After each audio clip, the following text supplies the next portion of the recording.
Depression in freezing point.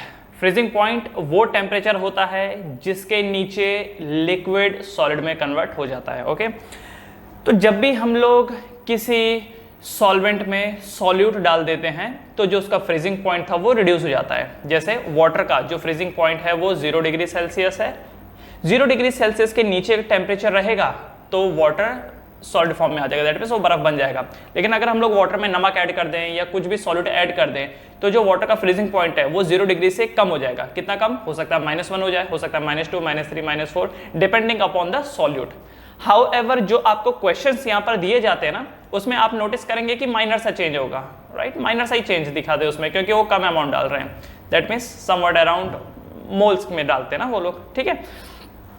Alright, तो freezing point वो temperature होता है जिसमें जो लिक्विड स्टेट है वो सॉलिड स्टेट में कन्वर्ट हो जाता है।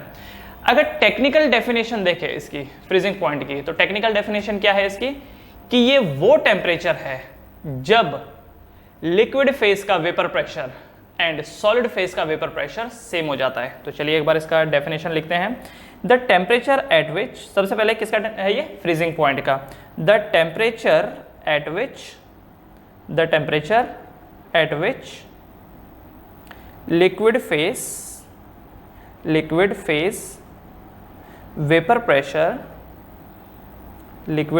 Vapour pressure and solid phase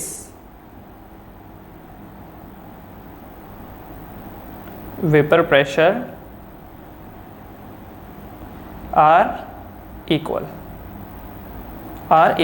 The temperature at which liquid phase vapor pressure and solid phase vapor pressure are equal. वो टेम्परेचर जिसमें लिक्विड फेज के vapour pressure and solid phase के vapour pressure जो हैं वो इक्वल हो जाते हैं। अब ये देखिए, ये लिक्विड है, लिक्विड फेज का ये वेपर प्रेशर है, ये सॉलिड फेज है, सॉलिड फेज का वेपर प्रेशर यहाँ और ये लिक्विड फेज का यहाँ पर। जब आप सॉल्यूट ऐड करते हैं तो लिक्विड का वेपर प्रेशर कम हो जाता है, ठीक है, कम हो जाता है, और इस वजह से जो उसका फ्रीजिंग पॉइंट है वो भी रिड्यूस हो जाता है, ठीक है, समझ गए? ऑलराइट, अब इसको एक डायग्राम से समझते हैं। तो देखिए ये ग्राफ आपके सामने है और इस ग्राफ की भी एग्जैक्टली वही कहानी है जो बॉइलिंग पॉइंट को लेकर के देखा था हमने। यहाँ पर भी वही बात होगी कि ये जो ट्राइंगल है ABD एंड ACE ये सिमिलर है। सी द थिंग इज कि ना यहाँ पर हम जो सॉल्यूट मिला रहे हैं वो बहुत ही कम मिला रहे हैं।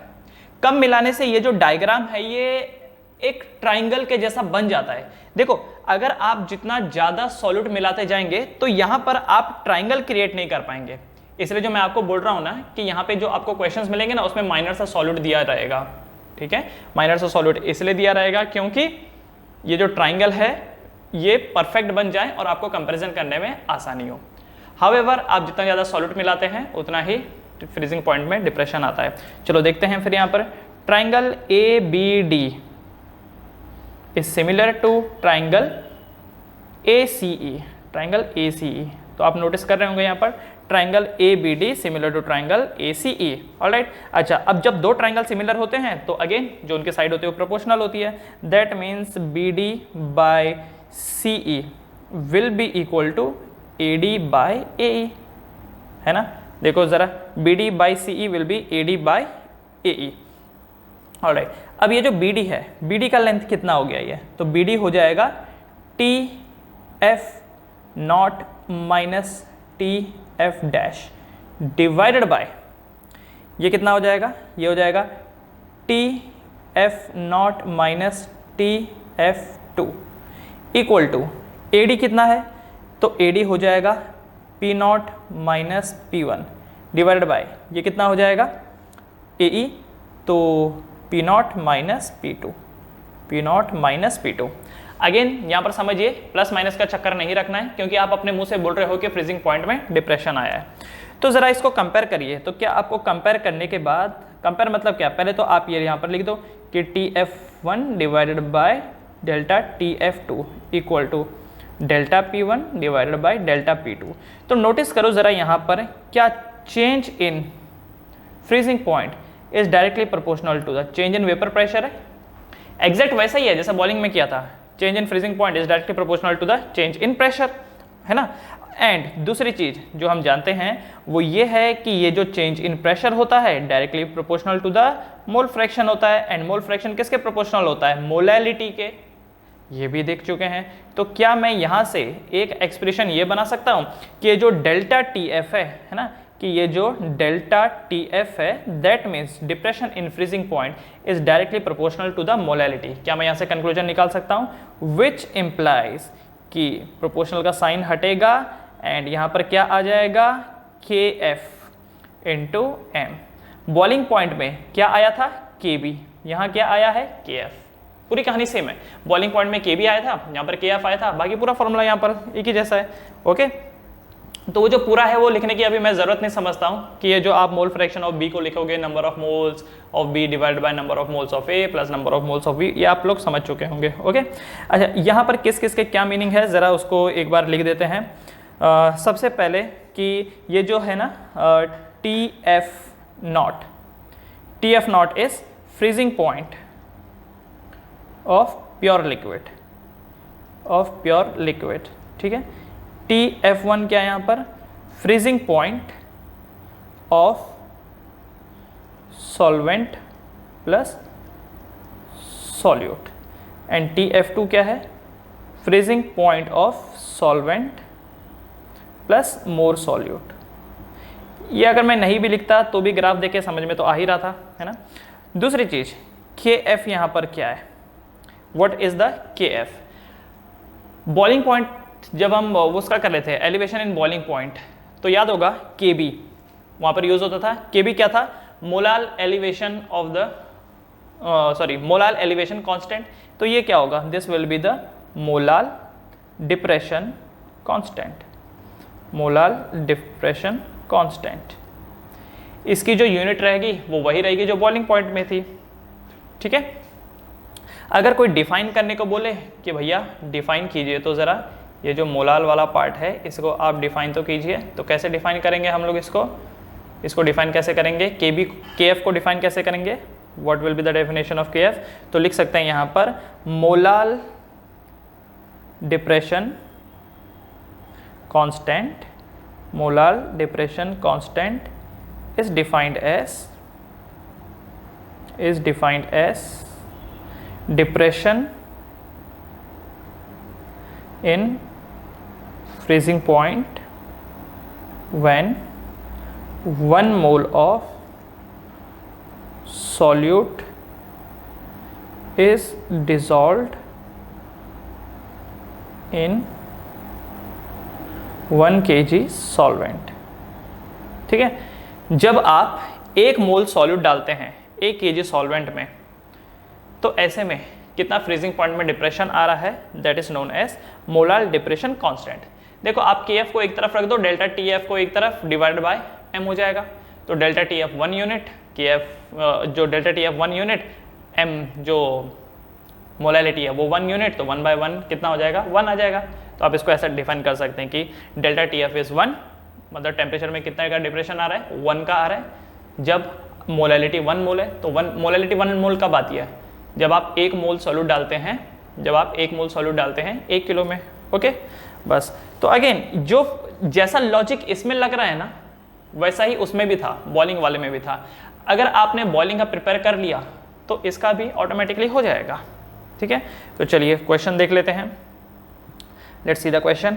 इसको और भी अगर एक्सपेंड करना चाहो आप इस फॉर्मूले को तो आप कर सकते हो। जैसे डेल्टा TF, ये तो ऐसे ही हो जाएगा, KF का तो KF हो जाएगा। What is the molality? तो number of moles of solute divided by weight of solvent and into 1 divided by molar mass of the solute. क्यों? देखो WB/MB क्या होता है?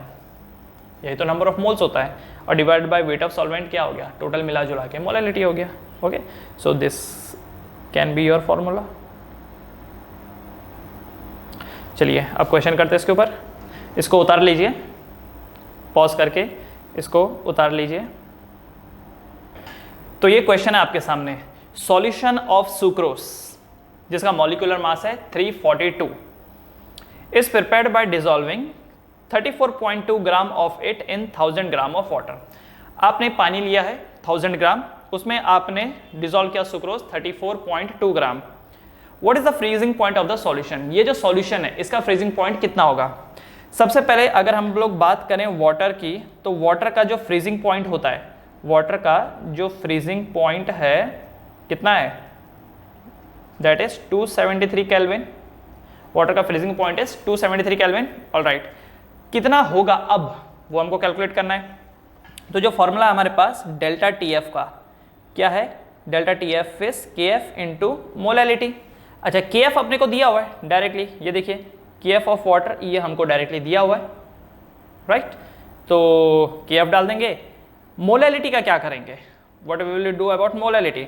तो ज़रा याद करिए, मोलैलिटी जो है, जो मोलैलिटी होती है ये होता है number of moles of solute divided by weight of solvent, यही होता है number of moles of solute divided by weight of solvent. अच्छा, इसी चीज़ को क्या मैं ये भी लिख सकता था, नंबर ऑफ मोल्स होता है given mass of solute divided by molar mass of solute divided by weight of solvent. Okay जी, चलो वैल्यू डाल देते हैं। तो गिवन मास ऑफ सॉल्यूट कितना है 342 है ना, 342, ओ सॉरी 34.2, 342 तो मोलर मॉलिक्यूलर मास है। गिवन मास इज 34.2, ये देखिए बाय डिजॉल्विंग 34.2 ग्राम, राइट। तो 34.2 gram is the given mass divided by molar मास कितना 342 डिवाइडेड बाय 1000 ग्राम। 1000 ग्राम मतलब कितना हो गया 1 kg हो गया, क्योंकि याद होगा वेट kg में लेते हैं। तो इसे सॉल्व करने के बाद m की जो वैल्यू आएगी ये होगी 0.1 डिवाइडेड बाय 1, दैट मीन्स 0.1 मोल पर kg आ गया। बस अब यहाँ पे डाल दीजिए। So delta T F will be equal to K F की वैल्यू 1.86 दी हुई है, ओके, इनटू 0.1 कर दीजिए। तो सॉल्व करने के बाद ये कितना आएगा 0.186। इसका मतलब है कि फ्रीजिंग पॉइंट में कितनी कमी आएगी 0.186 की। तो बस, तो जो फ्रीजिंग पॉइंट होगा, okay, the freezing point of water will be, पहले 273 था, माइनस कर दो 0.186 से, तो ये जो वैल्यू आएगी ये बनेगी 272.814 केल्विन, है कि नहीं। देखिए बहुत माइनर सा फर्क है, 0.186 केल्विन का फर्क है। क्यों? क्योंकि आपने बहुत कम डाला है, 34.2 ग्राम डाला है। 34.2 ग्राम का मतलब कितना हो गया 0.1 मोल हो गया, ओके। जितना ज़्यादा आपकी मोलैलिटी होगी उतना ही टेम्परेचर कम होगा। लेकिन ये जो क्वेश्चन देने वाले हैं ये बहुत ही कम फिगर्स में देते हैं। चलिए अगला क्वेश्चन। अब इस क्वेश्चन को देखिए, an aqueous solution of a weak monobasic acid, weak है मोनोबेसिक है। मोनोबेसिक का मतलब क्या हो गया, जो एक ही H+ रिलीज कर सकता है, ओके। जैसे HCl हो गया, एक ही H+ रिलीज कर सकता है, बट HCl एक स्ट्रॉन्ग एसिड है। एनीवेज, तो एक एक्वस सॉल्यूशन है वीक मोनोबेसिक एसिड का, जिसमें 0.1 ग्राम डिजॉल्व है इन 21.7 ग्राम ऑफ वाटर। मतलब ये जो एसिड है, एसिड की क्वांटिटी कितनी है 0.1 ग्राम है, किसमें 21.7 ग्राम ऑफ वाटर में, जो फ्रीज कर रहा है 272.817 पे। If the value of K F for water is 1.86 kelvin kg per mole, the molecular mass of the acid will be, the molecular mass of the acid will be. तो ये सवाल है आपके सामने, तो करते हैं, जो जो लिखा है, जो जो दिया है उसको लिख लेते हैं, और जो पूछा गया है ढूंढ लेते हैं, है ना। ओके, तो क्या क्या दिया है अपने को। सबसे पहले ये जो 0.1 ग्राम है, what is this, this is the wait of solute 0.1 ग्राम। दूसरा 21.7 ग्राम क्या है, वेट ऑफ सॉल्वेंट 21.7 ग्राम। तीसरा KF भी आपको दिया है 1.86 केल्विन kg पर मोल, ओके। ध्यान रखिएगा ये जो K है ये केल्विन है, किलो मत समझिएगा इसको। उसके बाद water freezes at 272.817। Actually water कितने पे फ्रीज करता है 273 पे, ये कितने पे फ्रीज कर रहा है 272.817 पे। तो देखा जाए तो फ्रीजिंग पॉइंट में कितनी कमी आई है, तो 273 में से माइनस कर दो 272.817 माइनस कर दो। तो जब आप इसे माइनस करेंगे तो सॉल्व करने के बाद वैल्यू आएगी 0.183 केल्विन, मतलब ये डेल्टा टीएफ हो गया। आपको निकालना क्या है? मॉलिक्यूलर मास ऑफ एसिड, मतलब MB निकालना है आपको। You have to find MB। अरे बस आसान है ये। फॉर्मूला क्या है? फॉर्मूला ये है कि delta TF equal to KF। Number molality क्या होता है? Weight of solute divided by molar mass of the solute, है ना। Given weight of the solute divide by molar mass of the solute, इससे निकलेगा न्यूमरेटर का number of moles divided by weight of solvent. और ये wait of solvent किस में होने चाहिए? इन केजेस में। चलो वैल्यू डाल देते हैं। डेल्टा TF का वैल्यू कितना? 0.183 इक्वल टू KF कितना है? 1.86 into given weight of solute कितना है? 0.1 दिया हुआ है, डिवाइडेड बाय ये जो MB है, MB को मैं नीचे लिख देता हूँ, है ना, ये तो अपने को निकालना है, इनटू वेट ऑफ सॉल्वेंट कितना है? तो 21.7 ग्राम्स, पर होना किस में चाहिए था? केजीज में। तो अगर 21.7 ग्राम को केजी में चेंज करना है तो डिवाइडेड बाय 1000, और वो 1000 कहाँ चला जाएगा? ऊपर। तो इनटू 1000 मल्टीप्लाई कर दीजिए, ठीक है। 1000 सिर्फ इसलिए आया ताकि आप ग्राम को केजी में कन्वर्ट कर सकें, बस। उसके बाद तो आपको पता ही है कि MB को इस तरफ ले लो, बाकी सारी क्वांटिटीज राइट हैंड साइड की तरफ। 1.86 into 0.1 into 1000 divided by 21.7 into 0.183।